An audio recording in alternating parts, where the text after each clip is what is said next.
Assalamualaikum warahmatullahi wabarakatuh. Selamat sore masyarakat Kota Palembang. Sore ini saya akan melaporkan pantauan arus lalu lintas dari Simpang 4 Polda. Arus lalu lintas dari arah Demang menuju Simpang 4 Polda ramai namun lancar. Selanjutnya arus lalin dari arah PTC menuju Simpang Polda ramai namun lancar. Begitu juga sebaliknya.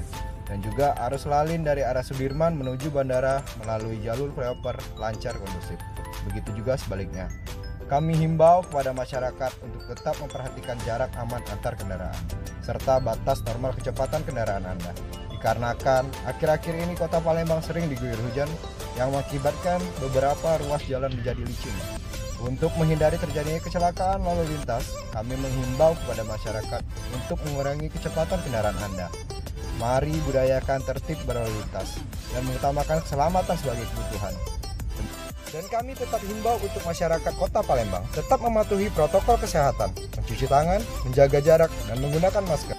Saya Bribtu Farhan, Satlantas Polrestabes Palembang. Stop pelanggaran, stop kecelakaan. Keselamatan untuk kemanusiaan.